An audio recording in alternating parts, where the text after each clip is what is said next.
Boa noite a todos. Estamos de volta e, mais uma vez, é um prazer falar em nome da Casa Thomas Jefferson.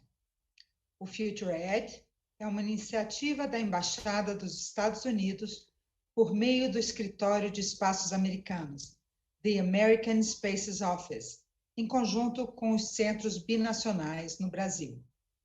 Os centros binacionais de diferentes cidades brasileiras se uniram para trazer para vocês a oportunidade de ouvir especialistas na área de educação.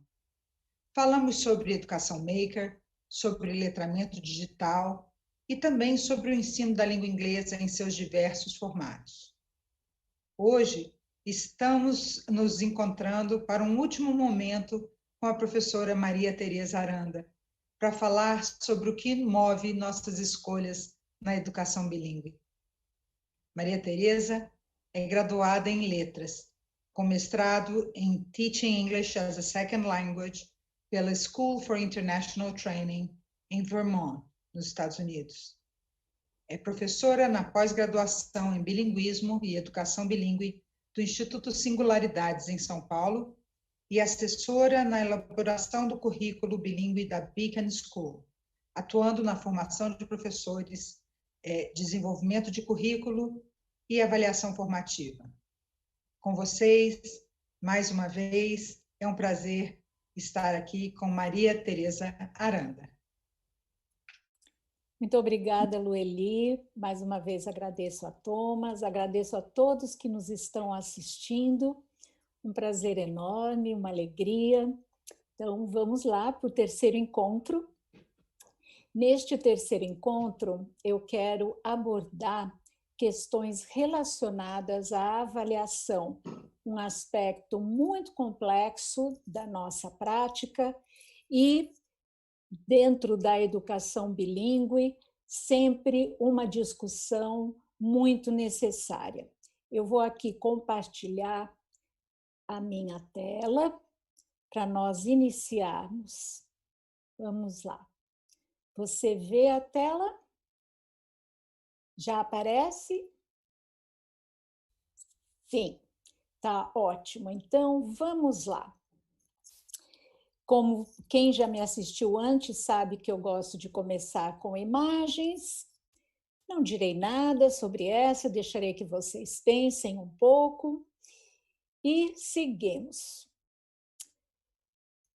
Por que escolhi essas duas imagens? Aqui do lado esquerdo temos uma figura na janela do Salvador Dalí e à direita, Interior Anice, do Henri Matisse. Mais ou menos contemporâneas, né? Uma de 25, uma de 20. Talvez inspirada pela situação atual em que temos olhado muito para fora da janela, tentando ver quando voltaremos a circular todos os espaços externos, e temos também nos voltado muito, né, para dentro de nós, não só dentro de casa, mas acho que muitas reflexões têm acontecido nesse período. Então, talvez inspirada por esse período, mas, na verdade, eu trago essas imagens como uma inspiração para pensarmos a avaliação, esse olhar externo e esse olhar interno.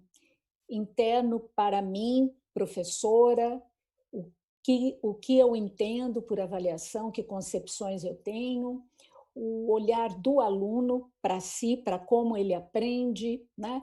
Isso em diálogo com esse olhar externo, né? O que eu aprendo do que está fora de mim e o que eu aprendo do que está dentro de mim. Então, uso essas duas imagens aí para nos guiarem nesta conversa hoje, né? Quero trazer perguntas. Acho que a sala de aula muitas vezes se torna um lugar de respostas, né? O outro dia eu li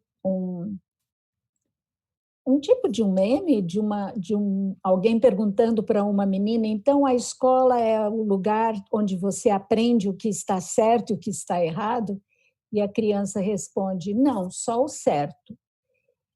E parece que, em alguma medida, né, historicamente, em muitos lugares, a escola é vista como o lugar da correção, de se aprender o que está certo, né, onde o erro não deveria habitar.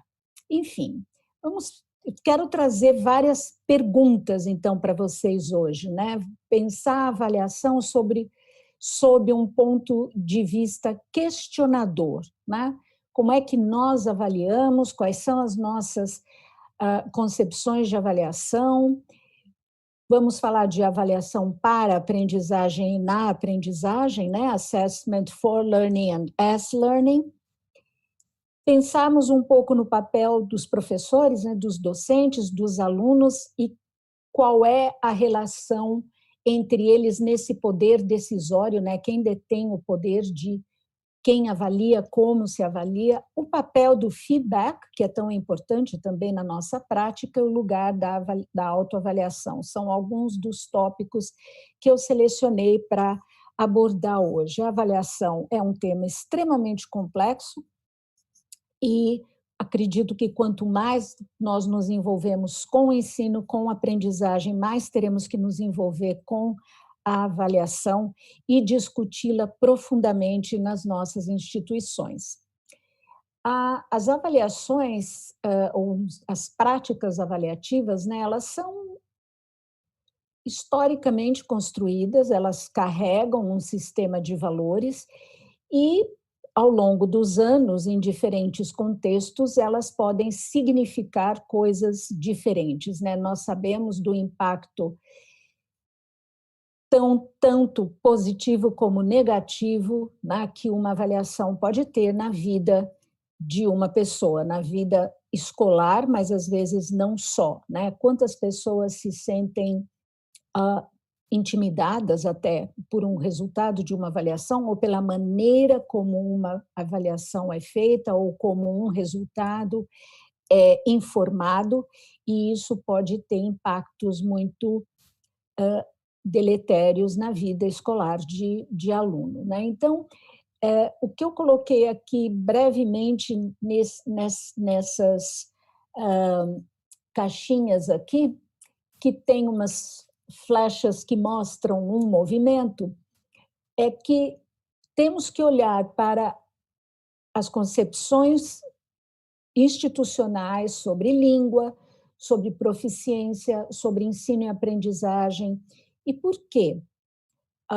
Claro, por razões que parecem óbvias, mas quando nós falamos em proficiência, do que exatamente nós estamos falando, né? Proficiência em que contexto, em que domínio da língua, né? Em que habilidade, o que o aluno é capaz de fazer e em que momento? Se nós olharmos para a educação bilíngue como algo que se coloca em um contínuo, né? Em que o aluno aprende não só a língua, mas na língua, o que ele é capaz de fazer naquela língua ou nas línguas em que ele aprende, vão muito além do que só um nível de proficiência. Então, acho muito importante pensar nisso. Temos que pensar também no que os professores que compõem essa equipe acreditam sobre a avaliação. Temos os nossos objetivos de curso e objetivos específicos para cada unidade, por exemplo. Há um diálogo entre a avaliação e os nossos objetivos. Pode também parecer óbvio, mas muitas vezes há uma desconexão. Vamos conversar um pouquinho mais sobre isso adiante. E o que é que os alunos entendem sobre por que nós avaliamos, sobre o que avaliar? Eles estão cientes desde o início do processo de aprendizagem de como eles serão avaliados e qual é o papel deles nessa avaliação? Como é que isto é inserido no nosso contexto, na nossa prática?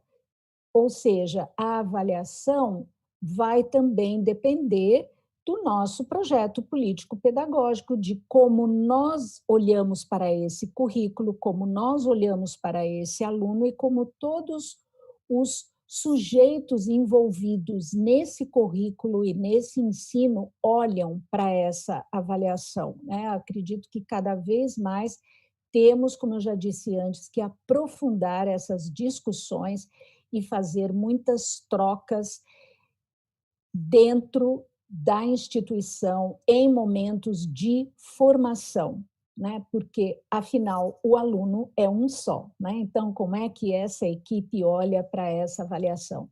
E o papel do feedback, que é algo complexo de se dar, né? Você oferecer e receber feedback não é algo tão simples, mas é extremamente importante, né? Então, ao longo da nossa conversa, quero sempre olhar para a avaliação como aliada da aprendizagem e não como inimiga, como algumas pessoas ainda a enxergam, né? E, como eu disse no início, vou trazer umas perguntas para vocês. Então, por que eu avalio? E como eu avalio? E, à medida que eu for trazendo essas perguntas, gostaria que vocês não pensassem, por exemplo, em provas, porque uma prova é apenas um instrumento de avaliação, apenas um tipo de avaliação. E quando nós falamos em educação bilíngue, o que verdadeiramente, genuinamente, uma prova consegue avaliar de tudo aquilo que nós fazemos. Nós pensamos nesses 2 últimos encontros que nós tivemos, né? Falando do que significa educação bilíngue, do que eu trago como oportunidade de aprendizagem para os alunos num programa de educação bilíngue, o que, o que realmente significa avaliar? É avaliar o quê, né? E quem avalia? Quem é o avaliado? É só o aluno? Eu, professora, também sou avaliada? E por quem? Pelos coordenadores, diretores, mas pelo aluno também. Como é que se dá essa troca? Como é que eu vou medindo a temperatura do que está acontecendo na sala de aula para que eu saiba como é que nós estamos caminhando nessa aprendizagem? O que eu ensino é aprendido? Eu aprendo com o que os alunos me trazem, né? Como é que isso se dá? E qual é a minha concepção de avaliação? Eu avalio para olhar um resultado, eu avalio porque eu quero ter certeza de que eu estou no caminho certo desse processo. Como que essa concepção que eu tenho de avaliação dialoga com a concepção de aprendizagem? Por que eu digo isso? Pensemos, por exemplo, apenas em língua, não vou nem falar na educação bilíngue envolvendo todas as disciplinas no currículo bilíngue, mas se eu pensar, por exemplo, em língua, e se eu penso na oralidade, em tudo que é possível eu fazer oralmente, aprender oralmente, interagir com colegas, explicar, questionar, fazer uma apresentação. Então, durante o processo todo de aprendizagem, eu estou olhando para a oralidade e como ela se manifesta em diferentes gêneros, em diferentes domínios. E como é que eu avalio isso? Eu avalio num momento final, um momento só, eu avalio esse processo, eu tenho um sistema de documentação que realmente me dê um filme desses alunos, ou eu vou ter só algumas fotografias. É sempre importante voltar ao meu contexto, aos meus alunos, àquilo que é possível, aos recursos que eu tenho à mão, para pensar na avaliação. Que instrumentos, que estratégias e que critérios de avaliação eu utilizo, né? E como é que eles são desenvolvidos, como é que eles são compartilhados, né? E para quê? Vamos lá, mais perguntas. Eu priorizo uma avaliação formativa ou somativa? Eu valorizo um resultado ao final de um processo ou eu olho para o desenvolvimento ao longo desse processo de modo a formar e informar o meu ensino e informar os alunos para que eles possam fazer mudanças na sua aprendizagem, né? E o meu foco está no processo ou está no produto? O que a avaliação me diz sobre a aprendizagem e sobre o meu ensino? É comum, às vezes, a gente ouvir de professores: os alunos não estavam bem preparados, não houve tempo suficiente, eu acho que eu corri demais com essa unidade, não exploramos o suficientemente, então eu vou voltar em alguns pontos, o que eles conseguem fazer ainda não é aquilo a que nos tínhamos proposto, e há uma reformulação. Outros, entretanto, vão dizer: eles não estudaram. Eles não estudaram. Paciência. Será que é assim? Será que a avaliação só diz que eles não estudaram? Mas será que a gente estuda só num determinado momento? Ou esses study habits, né? O estudar, o pesquisar, o ler, isso não é contínuo?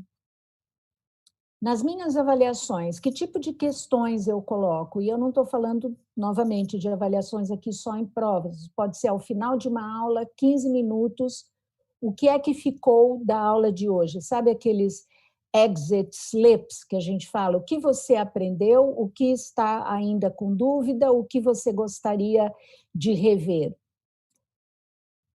Como é que eu proponho as questões de avaliação? É só uma reprodução? Vamos aqui pensar. Vamos pensar em Romeu e Julieta. Então, um grupo está lendo Romeu e Julieta. E aí eu posso pedir, por exemplo, bom, o que acontece na cena do balcão? Vocês são capazes de relembrar, entenderam o que diz Romeu, o que diz Julieta, o que acontece naquela cena, por que ela é importante? Um outro tipo de pergunta seria, bom, se Romeu e Julieta não tivessem morrido, será que a relação das famílias seria melhor ou pior? Como que a relação das famílias, né, dos Montecchio, dos Capuleto, teria se desenvolvido? Como teria evoluído de que maneira? Um outro tipo de conexão. Você conhece famílias inimigas que podem ter causado também danos tão destrutivos a membros da sua família? Então, vejam, não é só colocar algo que traga de volta uma memória, entendeu ou não entendeu, não é só a interpretação do que diz aquele texto, mas aquele texto dialoga, se conecta com o mundo exterior, ou com uma outra obra literária, ou com um filme, ou com uma experiência vivida, né? Então, que tipo de questões eu coloco na aprendizagem e avaliando também o quanto os alunos são capazes de criar em cima disso, né? Como é que eu documento e informo a avaliação? Né? Porque você informar só com uma nota ou só com um conceito, isso é suficiente? Eu informo com relatórios, eu informo para quem? Eu informo para a comunidade interna, para a comunidade externa, eu informo o aluno, as famílias dos alunos, mas essa informação, ela também serve a quê? E qual é o papel dos alunos nesse processo? Eles são partícipes, eles constroem junto essa documentação e essa informação. Por exemplo, há muitas iniciativas e muitas escolas em que os alunos participam das reuniões com os pais, com as famílias, ao final de um período, e eles lideram aquela reunião para informar como eles entendem em que momento eles estão do seu processo de aprendizagem, né? Então, são os student-led conferences, Então, quando eles lideram esses encontros e eles são capazes de dizer onde eles se encontram, o que aprenderam, eles estão sendo agentes desse processo de aprendizagem. E isso é extremamente importante, porque você está trazendo os alunos para se corresponsabilizarem por essa aprendizagem. Como é que eu sei que meus alunos estão aptos a seguir adiante? E eles, como é que eles sabem? E eles sabem o que aprendem e como aprendem. Então, trabalhamos a metacognição. Vocês se lembram que no encontro passado falamos de cognição e de metacognição, falamos de higher order thinking skills. Então, quando você envolve os alunos para que eles entendam como eles aprendem, para que eles se envolvam com a metalinguagem, para que eles saibam nomear aquilo que os ajuda a aprender, eles se tornam mais apropriados, eles se tornam owners, né? Donos também da sua aprendizagem. E, em relação a isso, qual é o lugar da autoavaliação ou da autorregulação na minha prática, né? É sistemática, como é que é feita, eu me autoavalio, os alunos se autoavaliam, fazemos avaliação entre pares, isto também é extremamente importante. E estamos falando de avaliação, e é muito importante falar também de diferenciação, tá? Como é que eu faço a diferenciação tanto durante o ensino quanto durante a avaliação? Então, em momentos de ensino e momentos de avaliação, porque os alunos são diferentes. E pensando em educação bilíngue, os alunos podem vir de outras instituições não bilíngues, ou até bilíngues, mas pode acontecer de, num grupo, eu ter alunos com habilidades diferentes nas diferentes línguas.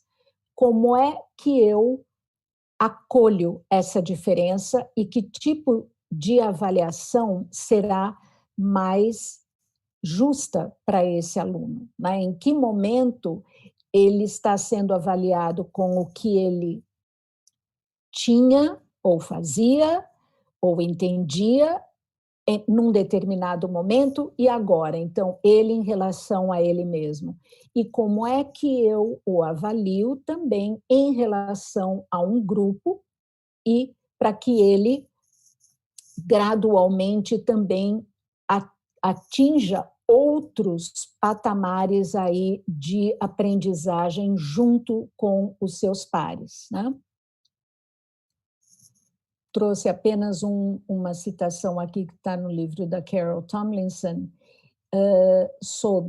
porque, embora a gente entenda o que é diferenciação, acho que é sempre bom lembrar que os alunos recebam as tarefas de aprendizagem que precisam no momento certo e na medida certa.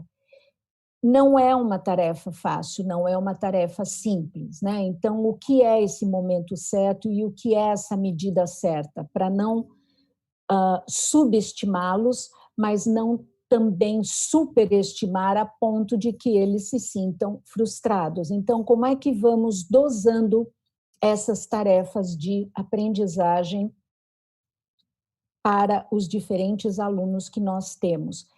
E como que isso se reflete na avaliação? E aqui eu trago também desculpem, o Saturnino de la Torre, que é um pesquisador da Universidade de Barcelona, e ele escreve muito sobre a pedagogia do erro, tá? E ele olha para o erro como uma categoria didática. Então, como que eu ouço os meus alunos? Esperando já a resposta correta, e se a resposta não vem correta, eu já os julgo, ou eu ouço os meus alunos tentando entender o que eles já sabem, o que eles ainda precisam aprender, tentando olhar para as hipóteses. Ele tem ele desenvolveu essa teoria muito interessante, essa pesquisa muito interessante, olhando para a pedagogia do êxito ou a pedagogia do erro. Embora a palavra êxito seja, né, desejada, é um termo positivo, mas quando nós olhamos só para o êxito, há uma tendência dentro de uma pedagogia de êxito de olhar a aprendizagem, o ensino de uma forma mais linear, então eu vou ensinando e o aluno tem que aprender, ele não alcançou, ele não teve êxito, ele está fora, então estabelece-se uma uma competitividade, né? Você olhar só para o que está correto e buscar sempre esse êxito gera uma competição. Quando você olha para o erro de uma forma pedagógica dentro de um sistema em que ele é parte da informação que te mostra, bom, mas por que será que eu errei? Por que será que não é assim? Ah, mas eu entendi assim. Ah, então é isto ou é aquilo? Quando você olha para ele apenas como parte de um processo de aprendizagem, o resultado é muito mais enriquecedor. E diminui-se também o julgamento, né? Ele deixa de ser apenas um erro, ele é parte aí do percurso de aprendizagem, né? Então, eu recomendo, inclusive, o livro dele maravilhoso, Aprender com os Erros, e acho que quando falamos em educação bilíngue, muitas vezes eu vejo um desejo dos professores de corrigir muito a parte linguística, porque os alunos ainda estão desenvolvendo, né? Porque há, entre aspas, ali um erro, mas temos que pensar que é um momento, né? Então, que tipo de ensino eu vou trazer para que o erro seja resolvido ou entendido, para que um outro tipo de linguagem mais adequada àquilo que eu quero dizer seja aprendida, e não olhar só para aquilo como algo a ser corrigido, mas para algo a ser aprendido e modificado com uma intencionalidade e uma compreensão de que pode ser mudado, mas que não há julgamento ali. Então, olhar para o erro como uma categoria didática apenas, né? E não como algo negativo, olhar para ele como uma hipótese num determinado momento, porque afinal, gente, o que é erro? Né? E se nós voltarmos a pensar em termos de língua e de linguagem, né? Há muitos erros, entre aspas, que podem ser chamados de erro dentro de um determinado contexto, dentro de um determinado ambiente ou público, e que talvez em outro não. Então, será que é erro? Será que é desconhecimento? Não é que eu errei, mas eu não sabia. Então, como é que eu faço para saber, para aprender? Qual é a função da professora, do professor nesse momento? Né? Acho que nós temos que lembrar que o preconceito linguístico não nos cabe. Para quem trabalha com educação bilíngue, sobretudo, né? Já está aí o Marcos Bagno para nos orientar também nesse sentido, né? É só quem ainda não leu o preconceito linguístico, vamos ler, porque temos muito a aprender com isso. Bom, eu busquei, só já que a gente está falando de avaliação, alguns sinônimos, né, em português, de avaliar e depois de assess. E olha que interessante, quando a gente busca significados de avaliar, aparecem muitos sinônimos que têm um sentido muito positivo, né? Fazer uma análise, estimar, calcular, atribuir valor, mas vejam, valor, examinar o conhecimento, sim, fazemos muito isso na escola, né? Para aferir o conhecimento ou para conferir uma nota, mas olhem, reconhecer grandeza, intensidade, força, prezar, calcular o valor. Então, veja que é carregado de termos muito positivos. E, no entanto, quando falamos em avaliação na escola, o termo avaliação vem carregado de algo muito negativo, de muito julgamento, né? Causando, inclusive, temores em muitos alunos. Né? Então, eu trago esses sinônimos aqui para a gente pensar também nas nossas próprias concepções. Né? O que eu estou fazendo quando eu estou avaliando? E se olharmos para os significados de assess e assessment, não é tão diferente. Olha, estimate, calculator, estimate, the price or value, vejam, value, set the value of a task, appraise, rate, bom, aparece judge também, sem dúvida, mas aparece adjust.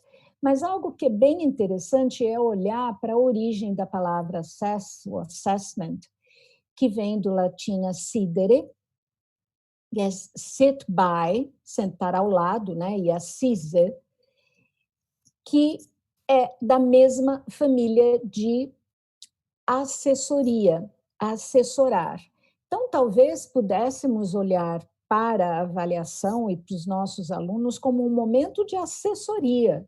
Estamos assessorando esses alunos, fazendo aí uma consultoria, estimando, valorizando o trabalho que eles fazem, que eles já têm, para que eles possam seguir aprendendo e fazendo e criando. Né?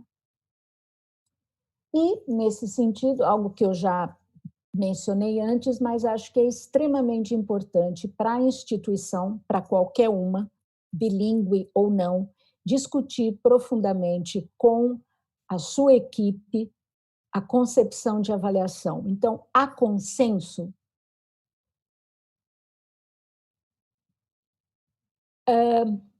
Estou aqui pensando o seguinte, talvez em um determinado momento haja esse consenso, mas a escola é uma entidade muito orgânica e, muitas vezes, você tem rotatividade de professores também, mesmo que não seja alta, mas alguns podem sair ao final do ano, outros podem entrar, escolas crescem, né?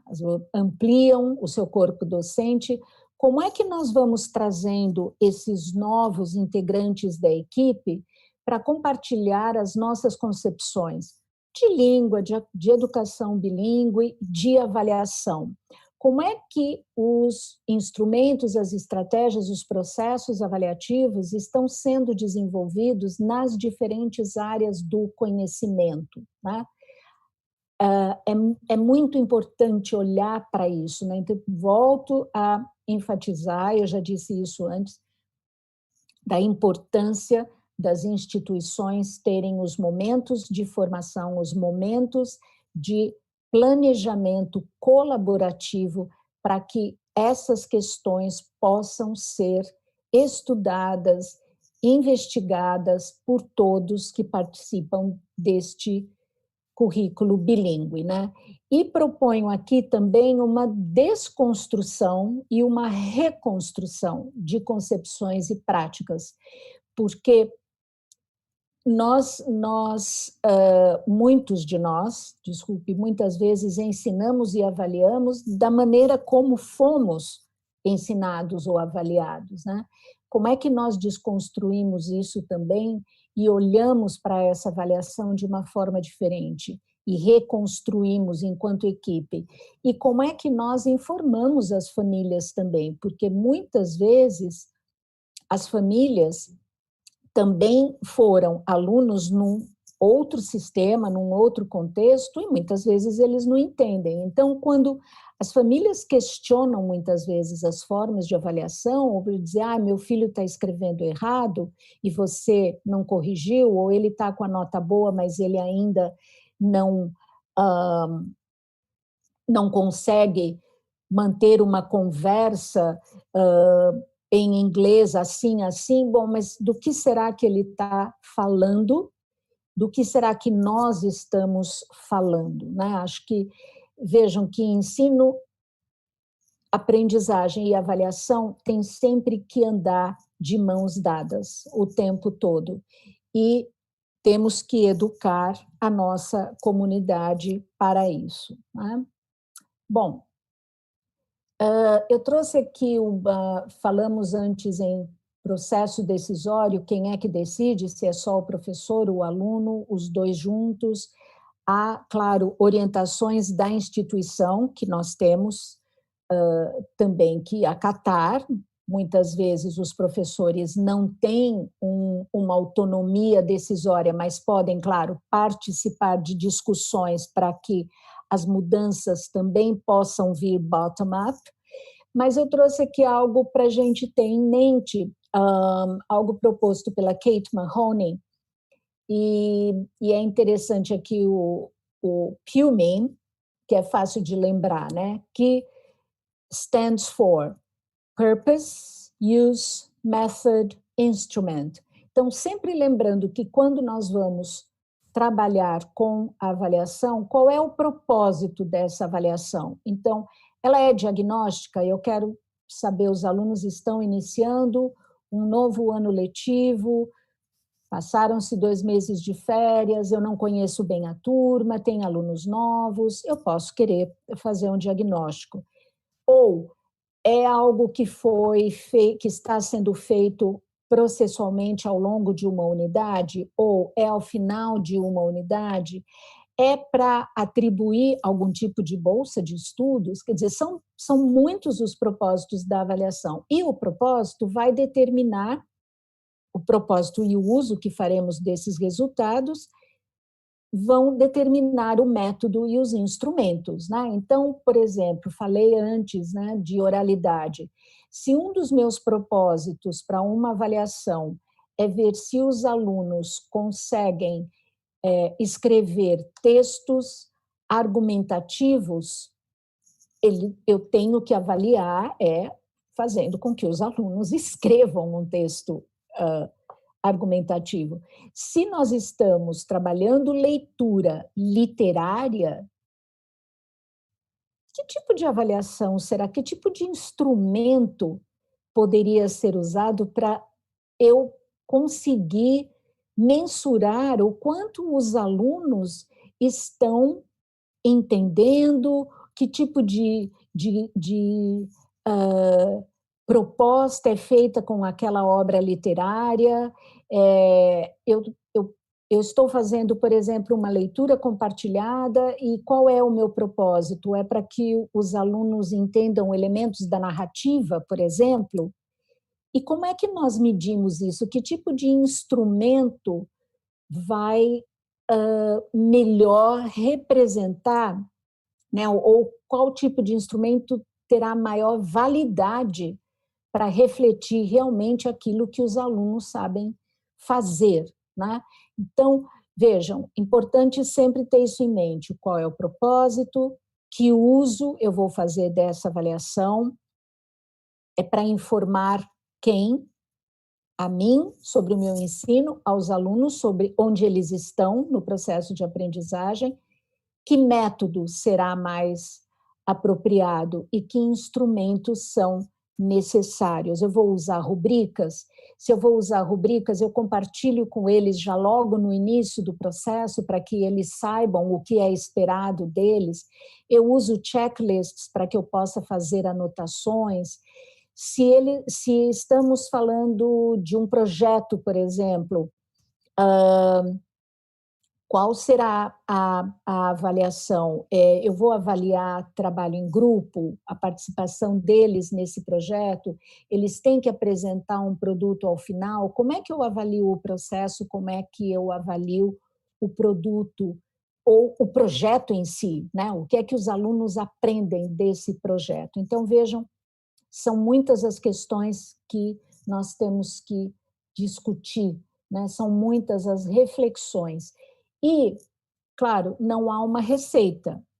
não é receita, mas temos que pensar em todos esses componentes para que, enquanto instituição, enquanto equipe, possamos fazer boas escolhas, escolhas que realmente vão dialogar com as abordagens de ensino, né, com os valores que a escola defende, né, com o tipo de aluno e cidadão que eu quero formar e com a possibilidade no sentido de recursos, o tempo, como é que os professores vão dar conta também disso tudo, né? Temos que colocar aí os recursos, o tempo. Então, muitas vezes, pensando novamente aqui em métodos, né? Uma prova pode ser um método e, de repente, alguém aí no público, alguém que nos está assistindo pode dizer, mas na minha escola tem que fazer prova, não tem jeito. Bom, vamos lá. Você já usou uma prova de maneira formativa? Ou seja, você aplica uma prova, você revê aquela prova junto com os alunos, você vê o que ficou claro, o que não ficou claro. Você já pensou em dar uma nova prova?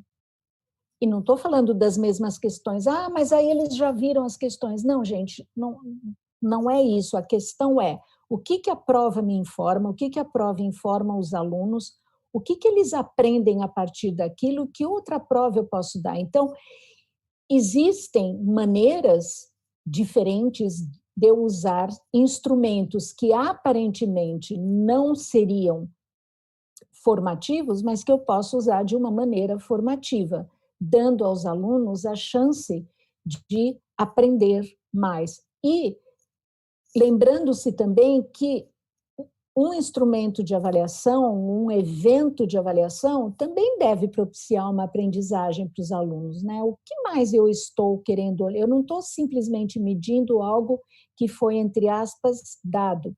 Não procuremos respostas certas, respostas dadas porque estava assim no livro e é assim que eles têm que responder. Não. O que os alunos serão capazes de criar, né? Que tipo de transferência e aplicações eles serão capazes de fazer? É isso, né? Que a aprendizagem vai muito além de só responder questões, por exemplo. E aqui, como é que eu penso a avaliação no planejamento? Eu conheço muitos professores que pensam no final, né? Então, bom, eu já comecei a unidade, já ensinei isso, aquilo, fiz tais atividades, agora eu vou avaliar. Eu trago aqui para vocês uma ideia de Wiggins e Matthaig, pensando no backward design, né? Como é que a gente pensa nesse desenho invertido? Então, primeiro, o que eu quero que os alunos aprendam, o que eles querem também aprender dentro daquela proposta, como é que eu vou saber, como é que eles vão saber que eles aprenderam, então, que tipo de evidência eu vou ter que eles aprenderam, e aqui entra a avaliação. E só depois disso, bom, para eles aprenderem tal coisa, para eles terem tal evidência, para eu ter tal evidência da aprendizagem deles, como é que eu vou ensiná-los a aprender? Como é que eu vou ajudá-los a aprender? Então, o evento de aprendizagem ou a atividade, as propostas, vem por último. Primeiro eu tenho que saber onde eu quero chegar, certo? Quais são meus objetivos, o que eu quero que eles aprendam, que evidências eu vou ter e depois como é que eu vou ensiná-los a aprender. Resumindo aqui os 3 estágios do backward design, então, primeiro, identificar resultados desejados, determinar evidências que sejam aceitáveis e só então planejar as experiências de aprendizagem que vão conversar com essas evidências.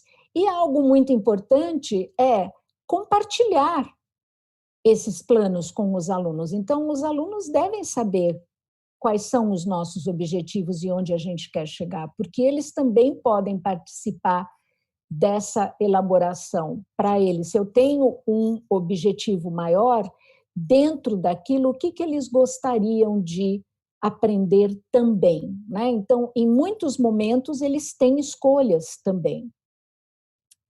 Vamos lá. E eu trago aqui só um exemplo de Dewey por conta do fazer e da experiência, né?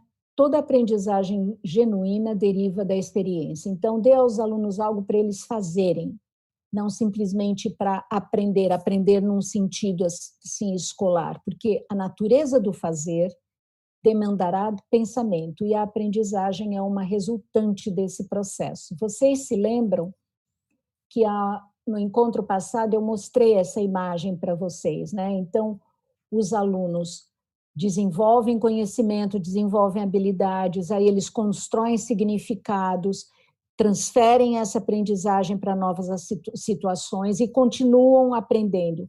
A avaliação faz parte disso tudo, o tempo todo, né? Ela é contínua, ela é processual. Então, desculpem, quando a gente pensa em tipos de avaliação, e eu já falei delas aqui hoje, mas só para resumir, né? Tradicionalmente, em muitas das escolas e ainda hoje, faz-se muito a avaliação da aprendizagem. Então, ao final de um período, ao final de uma unidade, que é para mensurar o que ficou, né? Então, é assessment of learning. Então, eu ensinei, deixa eu ver o que o aluno aprendeu. Mas eu prezo, valorizo e aplico as outras duas e convido vocês a pensarem nisso também, que a avaliação seja para a aprendizagem, o for learning, para que com o envolvimento dos alunos eles queiram continuar a aprender, porque quando você olha só para um resultado sem poder voltar para trás, como é que fica, né? A questão da motivação do aluno também. E a avaliação na aprendizagem, a assessment as learning. Quando ela é na aprendizagem, ela é contínua e estamos aqui também colocando a autoavaliação e a participação do aluno como agente na sua própria aprendizagem e na sua avaliação. Então, ele pode dizer, isso eu entendo, isto eu não entendo, isto eu já fiz, agora eu vou fazer isso, e eu aprendi a pesquisar assim ou desta maneira. Então, é muito importante trazer esses conceitos aqui para vocês, né? Então, quais são fatores fundamentais na avaliação para a aprendizagem? Trago aqui Black and William, Dylan William, Paul Black, que tem pesquisas muito, muito importantes, muito relevantes sobre avaliação formativa, sobre avaliação para a aprendizagem. Os propósitos são claros para os alunos, eles têm que saber por que nós estamos avaliando, né? E a informação, a avaliação é formativa quando os alunos entendem, por conta daquela avaliação, onde eles estão e aonde eles precisam chegar. Eles recebem orientação explícita sobre como alcançar esses objetivos, o que fazer a seguir, e atuam para atingi-los. Seguindo, a avaliação é formativa quando as ações empreendidas pelos professores e pelos alunos oferecem informação para ser usada e feedback para modificar o ensino e a aprendizagem. Então, se aquela avaliação não modifica o ensino nem a aprendizagem, basicamente ela não serviu para nada. Gastamos o tempo e ela não serviu a um propósito mais nobre. Retomando, então, é sempre bom voltar aos mesmos princípios e olhar para eles de uma outra maneira. Lembrem-se que ela é processual e contínua, ela acontece durante a aprendizagem, ela não é só ao final. Evidências informam e redirecionam o planejamento e o ensino, e ela implica o aluno no processo, que é capaz de se autoavaliar e entende melhor como melhorar seu desempenho, porque ele também tem que ter uma ação, né? Quando a gente dá um feedback, você espera que a pessoa haja sobre aquele feedback, né? Da mesma maneira que você tem que estar aberta para ouvir um feedback e juntos trabalharem essa continuidade aí do processo da aprendizagem, né? Eu, resumindo aqui, o Assessment Reform Group, no UK, em 2002, escreveu um documento sobre Assessment as Learning e for Learning. E aqui eu trouxe um resumo desses princípios que, de alguma maneira, resumem também o que eu venho falando até agora.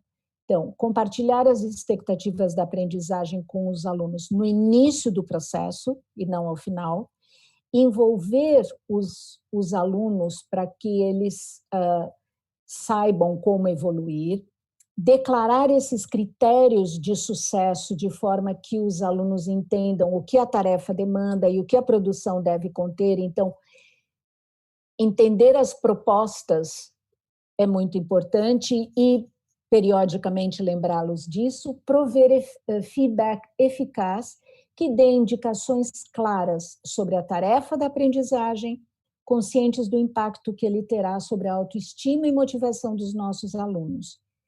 Ajustar o ensino, levando em consideração os resultados da avaliação. E, por falar em feedback, vamos lá. Feedback deve provocar reflexão, fazer-nos pensar de modo a mover e melhorar a aprendizagem. Só que existem diferentes tipos de feedback e ele pode ter impactos bem sérios também na aprendizagem. Nem sempre, dependendo da maneira como ele é dado, nem sempre ele vai ter um resultado eficaz.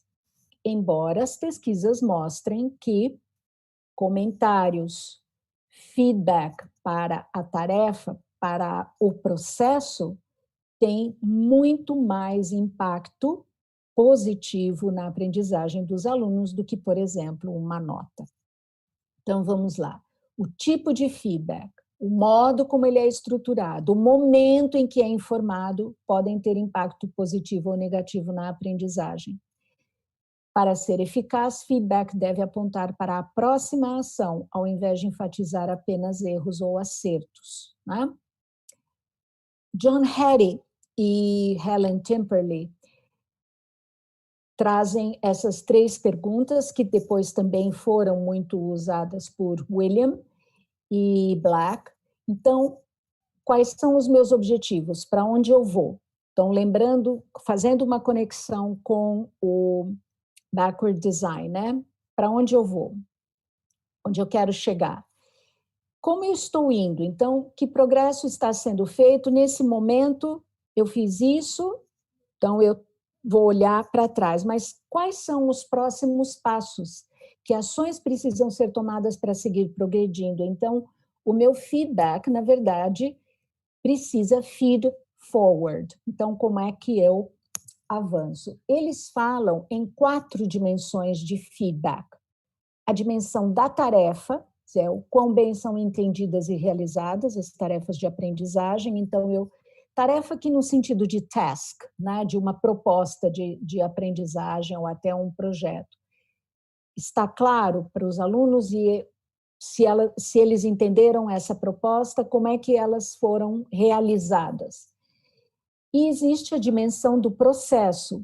Então, eu penso nesse processo, em quanto tempo, por exemplo, eu vou ter para desempenhar essa tarefa ou esse projeto, o que vai acontecendo no caminho. Então, eu tenho um momento da pesquisa, um momento da escrita, um relato, um produto final. Como é que, nesse processo, eu vou documentando o que o aluno vai aprendendo e fazendo, né? E a dimensão da autorregulação, como é que eu trabalho a minha autoavaliação, como é que eu automonitoro, regulo e direciono as minhas ações, eu, aluno. E a dimensão pessoal, que são algumas avaliações afetivas, tipo, great job, nossa, muito bom, você é criativo. O que acontece? Segundo ainda as pesquisas de Hattie e Temperley, e outros pesquisadores, e por isso que eu os deixei aqui em azul, as dimensões, os tipos de feedback mais eficazes são os que se concentram no processo e na autorregulação. O da dimensão da tarefa não tão eficaz, por quê? Nem todos os alunos conseguem depois transferir o que eles aprenderam numa determinada tarefa para outra que pode ser muito diferente, mas no processo, sim, na autoavaliação, sim. Na dimensão pessoal é a menos eficaz. Nós podemos até usá-las por questões afetivas mesmo, para motivar, que legal, siga assim, só que ela não diz nada sobre a qualidade do trabalho em si, sobre a aprendizagem, né? E dependendo da maneira como esse comentário pessoal é colocado, ele pode ser contraproducente. Então, essa dimensão não impacta realmente a aprendizagem. Então, é importante que tenhamos um feedback, pensar um feedback como diálogo, um feedback dialógico entre professor e aluno, um feedback interno em diálogo com um feedback externo. Então, o que eu entendo, a minha autorregulação, o que eu recebo dos meus pares, dos meus professores, e muitas vezes feito inclusive de forma escrita ou dialogada. Agora nós temos tantas ferramentas que podemos usar, né? Podemos usar o Loom para um vídeo em que você projeta o que o aluno fez e grava o feedback para ele. Podemos usar Talk and Comment, que é uma extensão do Google Chrome, que também é muito útil para fazer um feedback gravado para os seus alunos. E os alunos te respondem de volta, e muitas vezes em textos também. Agora com Google Docs, por exemplo, estou dizendo Google Docs porque é o que eu uso, mas há outras ferramentas, de você colocar as caixas de comentários e dos alunos também irem comentando. Então, vejam a riqueza desse feedback dialógico para que você possa construir conhecimento a partir dali. Eu trouxe aqui só um exemplo, vamos ver como estamos com o tempo, de um self-assessment. Uma professora gentilmente me permitiu usar, Mônica Spiegel, professora de ciências, e que ela periodicamente pede que quando ela dá neste caso era um texto que os alunos tinham que ler e depois eles tinham que fazer uma síntese em cima do texto, né? Então, aqui, os alunos tinham que pensar na dificuldade de leitura do texto. Eles iam circular o que melhor representava a dificuldade, mas ela não coloca só aqui um número, né? Que era de 0 a 10, 10 sendo o mais difícil. Mas o que foi o desafio? Foi vocabulário novo? Eram os conceitos? O texto era longo? Outro? Então, os alunos escreviam aqui. E depois, quando eles tinham que escrever, o que foi difícil? Usar os termos exatos para explicar meu pensamento, conectar as ideias, não entendi o conceito, então ela deu alguns exemplos.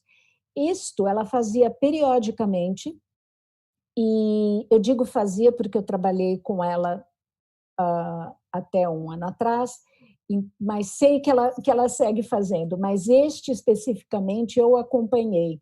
E foi incrível ver como os alunos realmente se colocavam aqui, ela recolhia depois e muitas vezes redirecionava o trabalho com os textos, buscava outros textos para alunos diferentes e os agrupava de maneira diferente também. Então, os alunos se sentem fortalecidos por ter essa voz, tá? Eu sei que muitos de vocês já trabalham com autoavaliação, mas eu trago que dentro de uma educação bilíngue, fica mais importante ainda pelo fato de você lidar com mais de uma língua, aprendendo diferentes áreas curriculares. Então, vamos lá, em contextos de educação bilíngue, em que diferentes áreas do conhecimento são ensinadas na língua adicional, os professores devem... Opa, desculpem. devem considerar em que medida a língua e o conteúdo serão avaliados, de forma independente ou integrada, porque assim os alunos podem absorver o conceito, mas sem, no entanto, lograr fazer aquilo numa linguagem que está absolutamente accurate, né? Então, eles podem verbalizar o que eles entenderam, mas talvez nem sempre de forma tão clara na língua adicional. Nós temos que ter isso em mente. Então, definir o equilíbrio e essa integração é uma questão central para a avaliação em educação bilíngue e determina como os alunos percebem as intencionalidades do professor. Eu quero mostrar só para vocês um exemplo. Deixa eu parar de compartilhar os slides. Eu gostaria de mostrar só um momentinho aqui.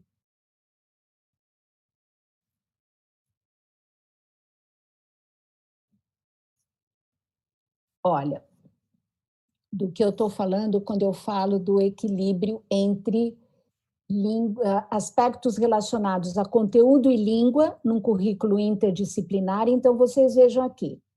À esquerda, eu sei que está pequeno porque está em Word, deixa eu ver se eu consigo aumentar aqui um pouquinho, né?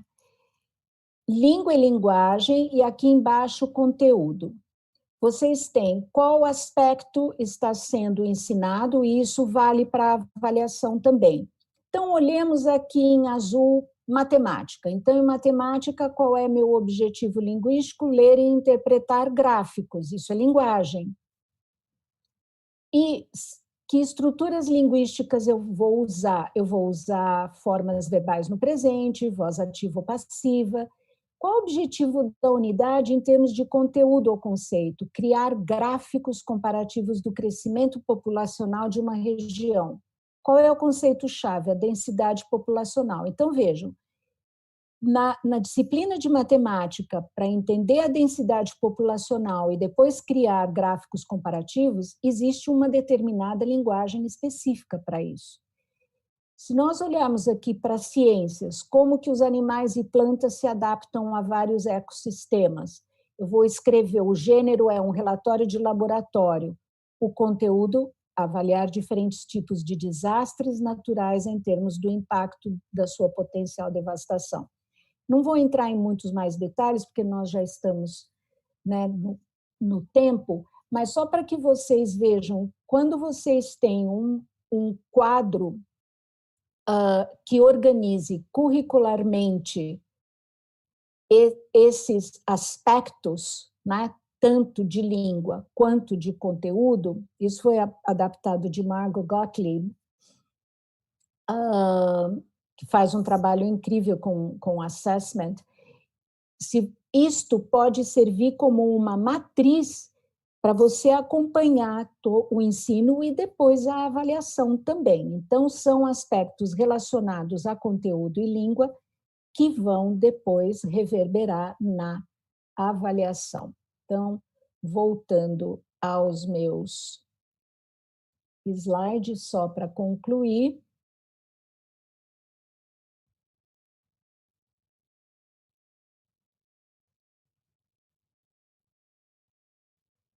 Eu voltei naquela imagem inicial, porque eu gosto tanto dessa imagem das garrafas de ponta cabeça e com diferentes cores, e garrafas que deixam de servir só para algum conteúdo, mas que viram uma obra de arte, que vão para uma parede, enfim, que é uma outra forma de pensar esses materiais, é uma forma de repensar também as nossas concepções sobre avaliação. E deixo aqui uma citação do T.S. Eliot, de como o que muitas vezes a gente chama de começo é o fim, é o final, e to make an end is to make a beginning, né? Então, eu olho para esse processo de ensino e aprendizagem e avaliação de uma maneira circular, de uma maneira orgânica e significativa. termino aqui, como nós falamos de educação bilíngue, com um poema de um poeta esloveno, Marko Matičetov. Ele é bem jovem, gosta muito do Brasil, ele vem sempre para cá. Ele publicou um livro de poemas bilíngues, que se chama Brasilia, não sei se é assim que se pronuncia, mas Brasil. E achei que isso me toca profundamente. Noutra língua falas as tuas próprias palavras, não como um estrangeiro falaria dentro de ti. Em outra língua, ouve-se a tua voz, a tua língua, que não estás em lugar, que não estás só em lugar nenhum sob o céu externo a ti mesmo. Que a gente saiba fazer com que os nossos alunos falem as suas próprias palavras, não como um estrangeiro, mas que eles falem nessa outra língua, na língua deles, na língua que eles escolherem falar, mas com as próprias palavras deles. E aí aqui essa imagem é uma pequena homenagem aos meus queridos colegas e amigos e amigas da Casa Thomas Jefferson. Essa foto eu tirei em Brasília, numa quadra onde eu estava hospedada há 2 anos atrás, e na quadra, em várias árvores, havia poemas pendurados, e isso me tocou profundamente, né? Quer dizer, a literatura, a poesia realmente é transformadora. Então fica aqui o meu muitíssimo obrigada à Casa Thomas Jefferson, à Lueli, ao Abrão, que tanto apoio me deu para que eu tenha podido fazer toda essa apresentação. E ao público principalmente, a vocês que estão nos assistindo, muito obrigado. Espero que, de alguma maneira, isso os ajude, oriente. Podem discordar, é bom também, é muito bom discordar, falar, não é assim, mas pensar, para que a gente pense junto educação bilíngue. E eu deixei as referências do que eu usei nesses 3 encontros, e depois a Lueli saberá o que fazer com os slides para quem tiver interesse. Muito obrigada.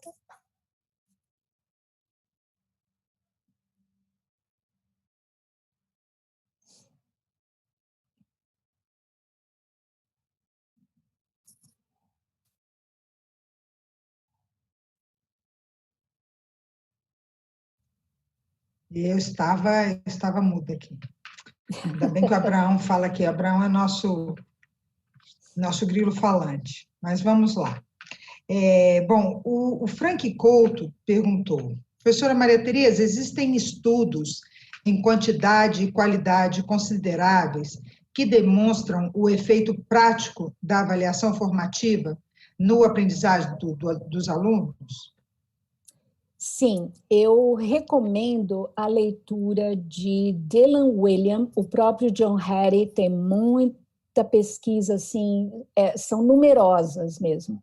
Então, o livro, acho que eu tenho ele até por aqui, deixa eu até mostrar, mas enfim, Embedded Formative Assessment, do Dylan Wiliam, que está na bibliografia. Então, ele traz relatos importantes com vários grupos e grupos de controle. Então, por exemplo, grupos que receberam comentários de feedback em diferentes momentos do processo. Grupos que receberam nota e grupos que não receberam nada. Fizeram, mas não tinha nem comentário e nem nota, por exemplo. A diferença entre quem recebeu a nota e nenhum comentário é muito semelhante. A diferença de quem recebe comentários que sejam significativos e possibilidade de refazer e redirecionar o ensino e a aprendizagem diferenças. Eu não sou muito boa de matemática, tá? Então eu só teria que ler ali os números, não vou me lembrar, mas são percentuais muito significativos. E um trabalho sério, sistemático com avaliação formativa acaba impactando de forma bem positiva a própria somativa, porque se você entende, se você sabe, se você se apropria daquilo que você está aprendendo, um produto final, né, uma avaliação da aprendizagem, uma somativa, acaba também te trazendo resultados melhores, né? Mas há pesquisas que comprovam, sim, os efeitos benéficos da avaliação formativa. Agora, é trabalhosa, ela é muito trabalhosa. Mas a boa educação é trabalhosa, né? É trabalhosa, exatamente. A professora Isabela Vilas Boas fez um comentário que eu acho que é pertinente aqui. Eu só queria que ela me confirmasse que ela está se referindo àquele momento que você se referiu aos alunos, a utilização de uma prova que é um instrumento de avaliação bastante tradicional, somativo, como um elemento de avaliação formativa, né? E ela questiona que mesmo se eles tivessem visto e tiverem a oportunidade de refazer a própria prova, né? Eles acabam aprendendo o que eles estão fazendo, né? Aí eu vou usar as minhas palavras, que aquilo se transforma em um momento privilegiado de aprendizagem, né? Que é a hora que eles trabalham num momento de avaliação e que eles podem retomar e questionar suas próprias seu próprio resultado. Exatamente. Usar uma prova como uma avaliação formativa, um momento formativo, é riquíssimo, independente de você ter a oportunidade de aplicá-la novamente ou não. Eu, pessoalmente, aplicaria novamente, porque há muito aprendizado envolvido. Quando eu digo que nem sempre você pode fazer isso, é porque aí há restrições, por exemplo, em algumas instituições, né? Mas, sem dúvida, a Isabela está completamente coberta de razão e senso. Aliás, ela é uma grande pesquisadora de avaliação. Fico até constrangida, Isabela, de falar de avaliação para você, com você, mas sei que compartilhamos muito dos mesmos princípios sobre avaliação. Uma outra pergunta é o Beto de Lello. Ele comenta que, com o ambiente remoto, muitos alunos optam por desligar a câmera e não interagir com os colegas e com o professor. Há muita dificuldade em avaliar o desempenho no uso da língua desses alunos. Que estratégias os professores podem usar para encorajar a participação e avaliar o desempenho com efetividade? Estamos vivendo momentos bem complexos. Eu, inclusive, li recentemente algo a respeito. Nós temos que descobrir, eu acredito, a razão pela qual o aluno está com a câmera desligada, né? Acho que vale uma conversa, se for possível, individualmente, tentar descobrir. Há alunos que são tímidos, há alunos que não querem expor o ambiente familiar, o ambiente mais íntimo. Dependendo da faixa etária, há alunos que não querem, se for o caso de uma aula de inglês, por exemplo, e eu tive alguns relatos, há alunos que não querem falar inglês na frente do pai e da mãe, dependendo da faixa etária, um dos dois pode estar por perto e eles se recusam.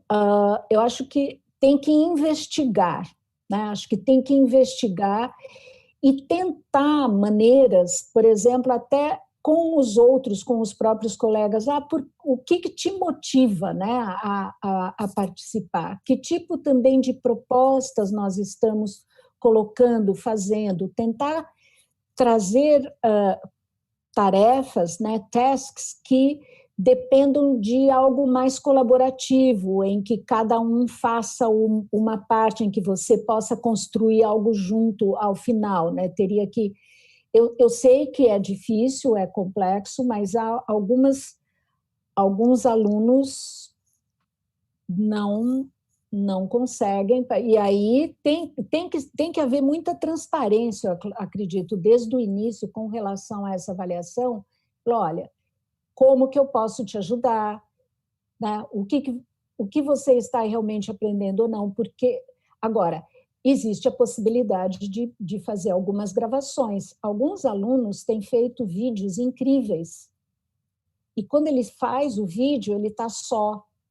Eu acho que existe uma outra questão que a gente precisa considerar, que neste ambiente, quando eles estão, porque cada um está na sua casa, existem muitos adultos, eu não sei qual é a faixa etária dos alunos dele, mas existem muitos alunos na periferia domiciliar, digamos assim. Sim. E eles se sentem muito julgados também, há muita comparação. Né? Às vezes a gente até escuta de algumas mães ou pais, mas eu reparei que meu filho não fala, mas o outro fala. Então, você está sendo comparado, e isso é muito complexo e muito delicado. Então, eu acho que a gente poderia, de repente, através de um Google Form, olha, estou tentando ver o que tipo de atividades vocês estão tendo mais facilidade, menos facilidade para desenvolver. Né? Por exemplo, uma ferramenta que tem sido grande sucesso entre alunos mais jovens é o Padlet, né? Porque eles conseguem colocar o que eles pensam ali e fica tudo como uma... Claro, não é oral, ele estava falando da oralidade, mas, enfim, ali no Padlet, eles conseguem visualizar o todo e, às vezes, usar aquele próprio Padlet depois para uma discussão.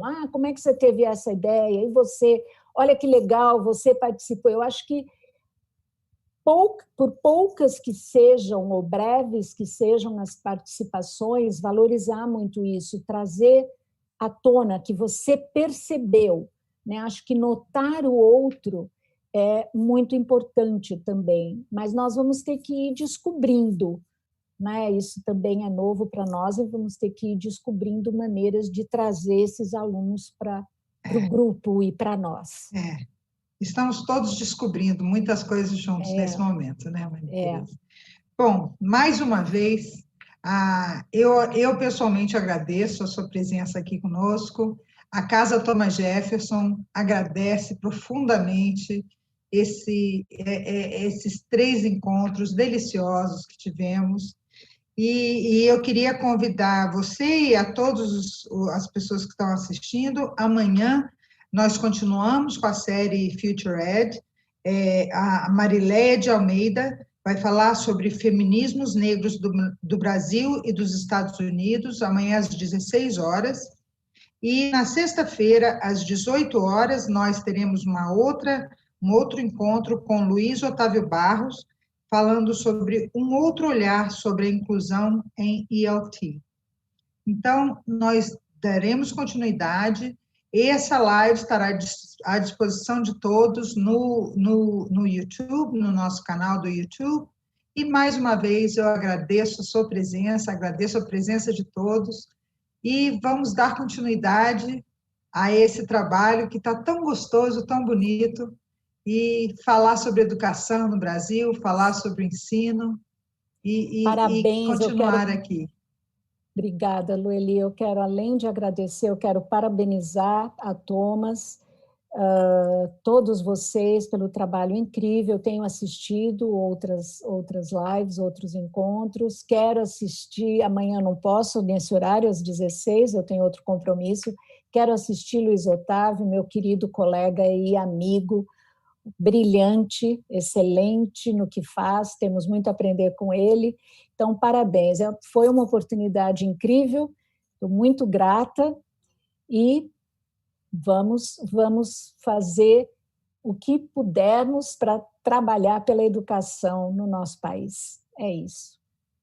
Muito obrigada, gente. E boa noite a todos. Boa noite a todos.